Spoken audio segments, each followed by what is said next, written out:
Respondió el método Suzuki y mi grupo está conformado por Lady Minos, Angie González, Nancy Gómez, Lizeth Beltrán, Adriana Rivero, Jennifer Angulo, Astrid Sánchez, Tatiana Puentes, Dini Díaz y Nubia Quiroga. Bueno, vamos a hacer una actividad que nos ponía Suzuki como antes de empezar las clases y todo, como un método de relajación. Bueno, entonces para la actividad, antes de que empezaras a poner, porfa, cierren los ojos. Vamos a relajarnos, cierren los ojos. Entonces la gracia es que ustedes vayan, pues digamos, haciendo lo que nosotras les digamos, pero pues la gracia es que entren en un proceso de relajación, cerrando sus ojos, cerrando los ojos. Y cerramos. ¿Listo? Entonces van a respirar profundo. Se van a poner de pie, por favor. Vamos a hacer movimientos como si estuviéramos tocando un instrumento, como guitarra pero con los ojos cerrados y moviendo, El instrumento que más les llame la atención. como quieran. Pueden utilizar de viento, la tambora, lo que ustedes quieran.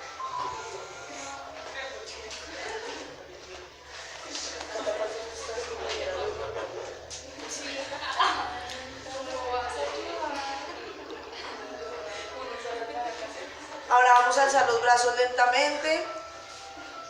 Vamos a mover las muñecas lentamente. Vamos a bajar los brazos. Vamos a subir el pie y vamos a darle círculos lentamente. Con los ojos cerrados. Van a tratar de inhalar y exhalar alzando y bajando los brazos. Por favor.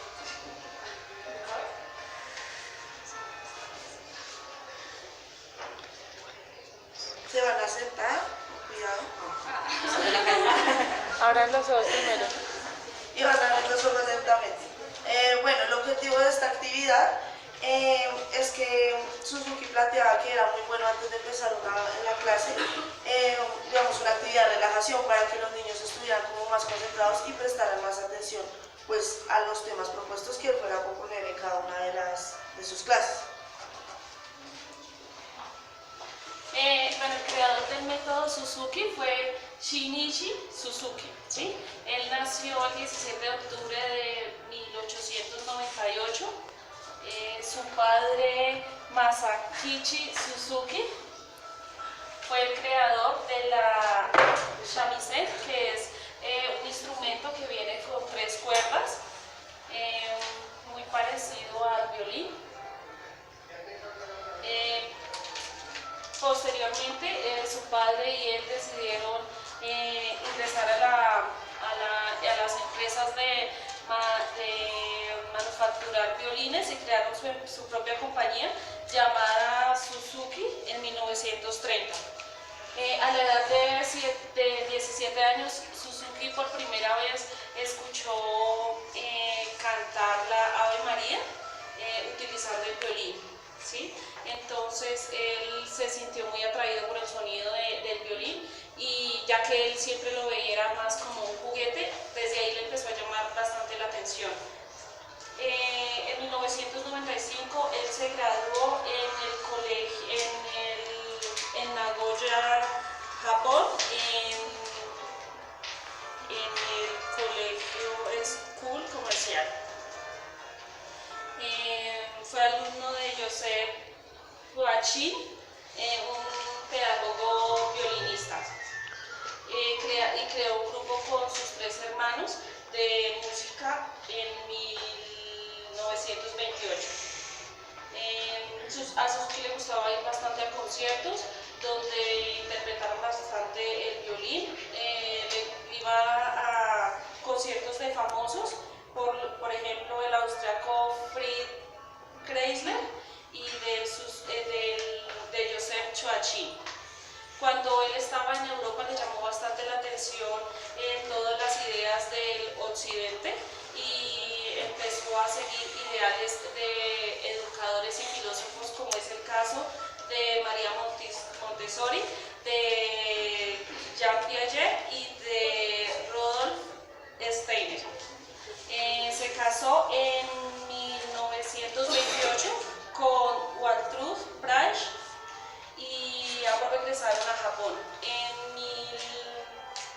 1945 lo llamaron en una escuela para que fuera docente de allí, pero él aceptó siempre y cuando le dejaran incluir el método que él estaba creando, que era de cómo enseñar a tocar el violín. Este método este tipo de aprendizaje lo llamaba lengua materna.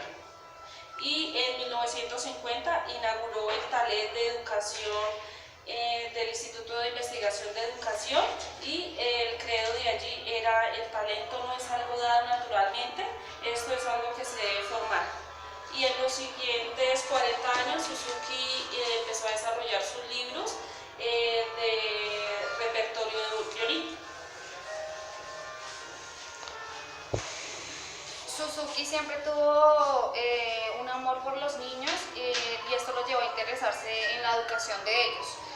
Creía firmemente que todos los niños podrían tener talento no solo para la música, sino también para el aprendizaje si eran educados por padres y maestros amorosos. Esto era inusual en aquella época, que los niños aprendieran a tocar desde temprana edad, ya que empezaban a tocar a partir de los 10 u 11 años de edad, y además porque la gente de aquel tiempo pensaba que los niños que tenían este talento era una gran minoría y que solo eran unos pocos que eran dotados con este don. Suzuki siempre fue una persona directa, calurosa, creativa y con una paciencia y humildad para educar a los niños con amor y ternura. Él fue un entusiasta inalcanzable acerca de los procesos de aprendizaje en la escuela y de su importancia de en el desarrollo de su carácter o el desarrollo del carácter humano. Sus planteamientos parten de un modelo pedagógico naturalista. Su filosofía se centra solo en la persona y afirmaba que quien tuviera un puro y noble corazón sería feliz. Dentro de sus planteamientos pedagógicos no contemplaba el aprendizaje como un a priori heredado genéticamente, sino que él se daba una mayor relevancia del ambiente, ya que él decía que el ambiente era importante porque cumplía una función modeladora. Él decía que los niños podían aprender a tocar muy bien la música, así como ellos lograban aprender su lengua materna. Suzuki muere el 26 de enero de 1998 a la edad de 99 años en su casa en Matsumoto, Japón. Bueno, el método Suzuki también es conocido como la educación del talento. A los niños se les debe empezar a aplicar la adecuada para empezar con la iniciación de este método es a partir de los 3 años. Pues obviamente ninguna edad es, o sea, en cualquier tipo de edad se puede aplicar este método, pero pues lo ideal es a partir de los 3 años. En la filosofía de Suzuki dice que ningún niño, o sea, ningún ser humano nace con la capacidad, o sea, con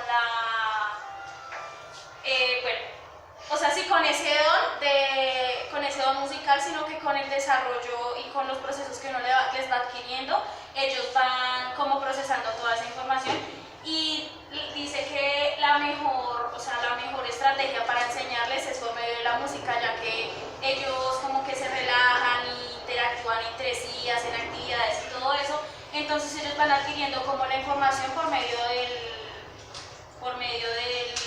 método Suzuki, que es el de la música. Dicen que él dice que la estrategia más adecuada para adquirir el conocimiento es por medio del violín, porque el violín genera unas ondas sonóricas que hacen que el oído del niño, pues cuando son de 3 años a 5 años, que el oído del niño como es más delicado, o sea, como que percibe más los sonidos, hace que su desarrollo y su inteligencia adquieran muchísimo más la información. Por eso, digamos, las canciones de cabeza, hombros, rodillas y pies, entonces ahí en esa canción, por medio de la melodía, de la canción y de la actividad, también ellos van adquiriendo conocimiento, que es la cabeza, los hombros y todo eso. Entonces la filosofía de Suzuki es esa, que por medio de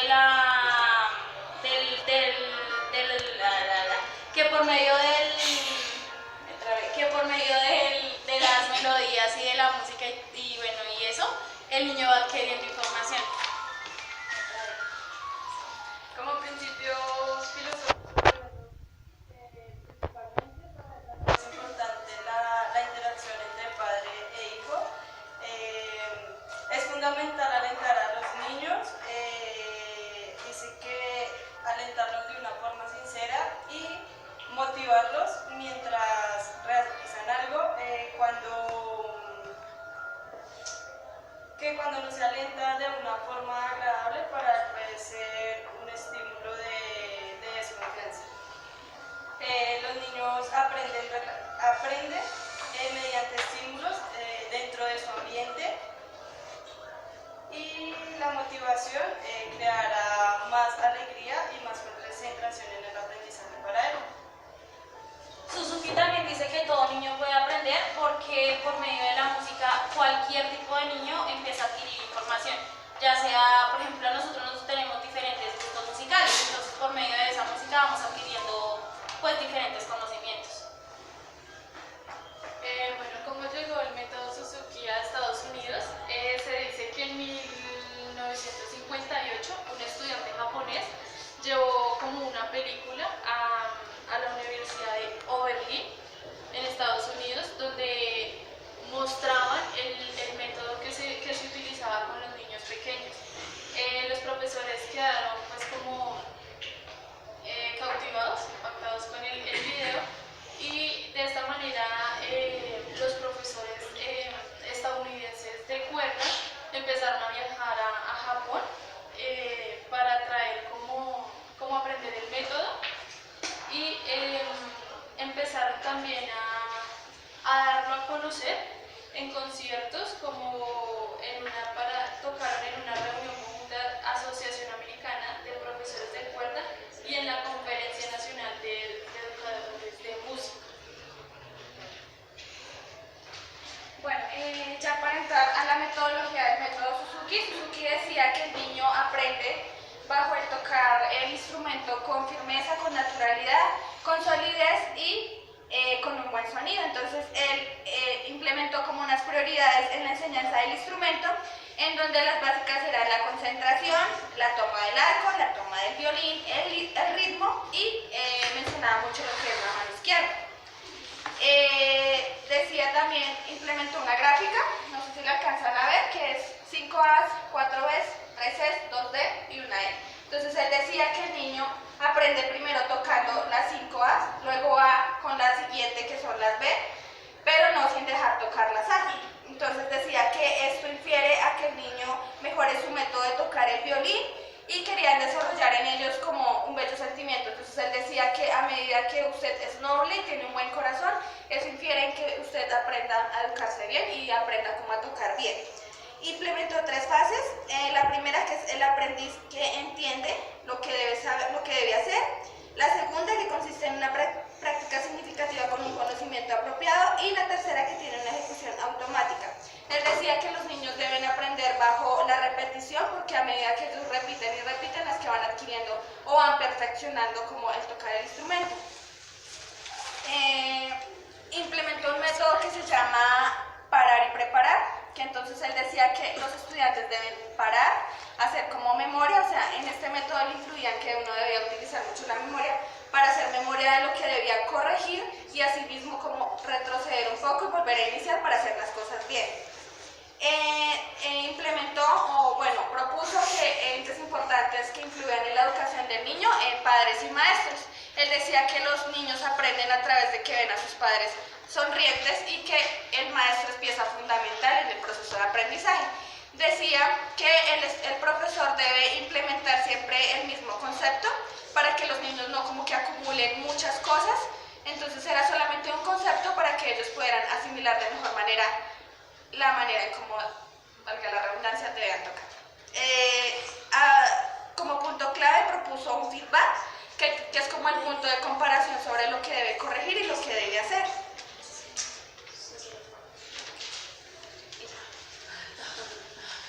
Bueno, para la metodología, el aprendizaje es acumulativo, y al mismo tiempo con el alumno debe estudiar a través de la repetición.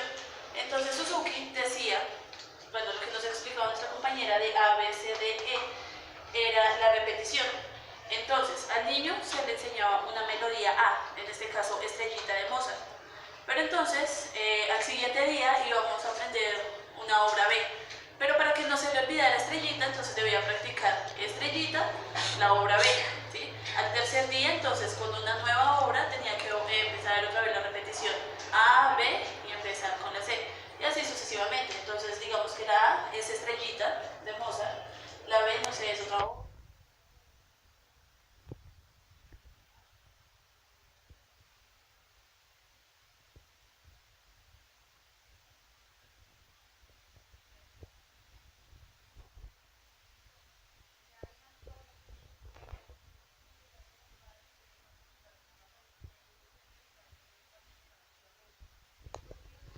Reflejo de los padres. Entonces él también tiene en su metodología incluye el enseñar a los padres primero para que ellos en sus casas les enseñen a los niños.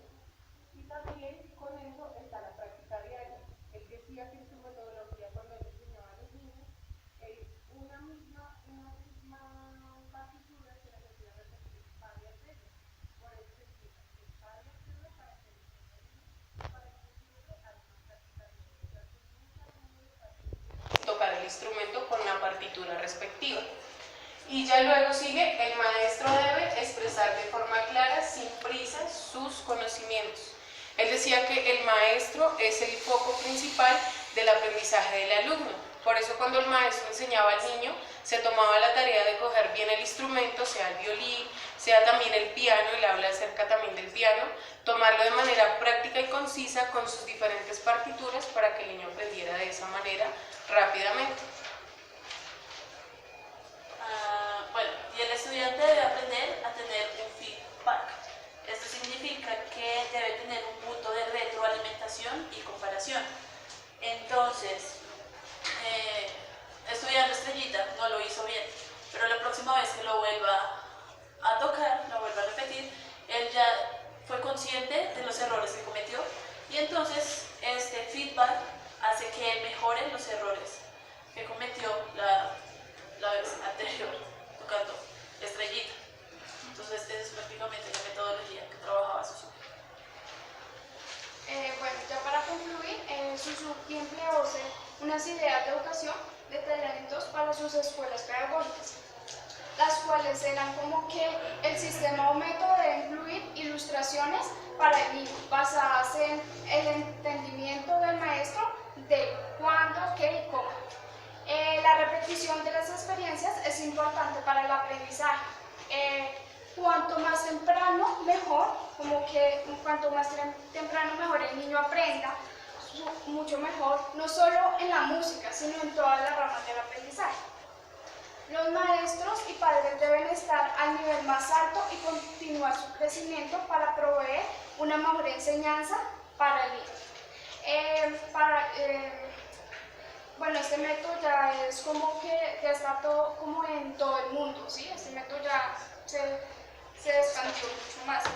Y se han creado diversas asociaciones como talleres a padres y maestros. Él como que no quería como crear músicos, sino que era de musicalizar a los alumnos dándoles una base sólida.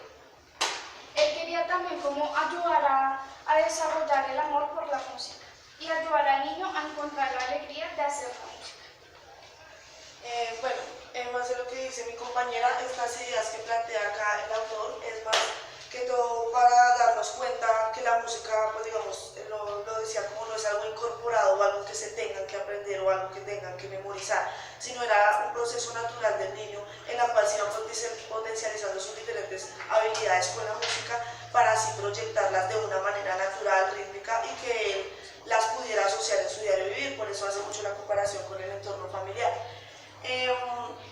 Tenemos a la maestra Carly, que ella apoya mucho el método Suzuki, ya que dice que este método es una muestra eficaz de las relaciones interpersonales y que también es un proceso muy, digamos, muy lucrativo, ya que, digamos, la familia también hace parte del proceso y de esta formación del niño a lo largo, pues, de, digamos, su proceso educativo. Bueno, donde más se reconoce, pues, digamos, este método es en México, ya que se difunde este método como ejemplo en Guanajuato, donde se hacen, es uno de los países, el único país donde hacen festivales Suzuki, que va representados, pues, digamos, a este personaje, donde las diferentes diferentes personas muestran, pues digamos, todos sus aprendizajes con sus diferentes, pues, instrumentos musicales, y esto se ha venido desarrollando desde el 2003 y el 2004. También nos dice que también opinan en México que el método Suzuki es la semejanza con el aprendizaje de un idioma. Lo que hace referencia este anunciado es que por medio de la música también el niño aprende, o sea, no solo es como tocar un instrumento y ya, sino también lo que les decía ahorita, que potencializa mucho las relaciones interpersonales, lo que ayuda a que el niño vaya teniendo una fluidez en el idioma y una fluidez a la hora de comunicarse con las demás personas, y obviamente a fomentar mucho más la unión en el núcleo familiar, ya que acompaña todo este proceso en que los acompaña. Y también nos dicen que es una manera exitosa el aprendizaje de la enseñanza, ya que pues lo que les digo, van adquiriendo muchas, o sea, digamos como que se van enriqueciendo mucho cognitivamente, no solo con el instrumento, sino a nivel general en su vida cotidiana. Y pues ya para lo último, están las asociaciones del método Suzuki, que es, entonces este se basa en los países donde más se implementa este método, digamos como que se hace popular. Entonces hablamos de Bolivia, Perú, Brasil, Argentina, Chile, El Salvador y hasta Colombia. Entonces, pues digamos, la retroalimentación de este método es que es no solo, digamos, incentivar al estudiante a que aprenda una determinada canción o que aprenda un determinado instrumento, o digamos que él se sienta obligado por algún tipo de situación musical ni nada de eso, sino que digamos esa parte armoniosa que él brinda a los estudiantes para que ellos se puedan desarrollar en su ámbito artístico de manera libre y natural. Entonces más o menos de esto pues trataba el método Suzuki.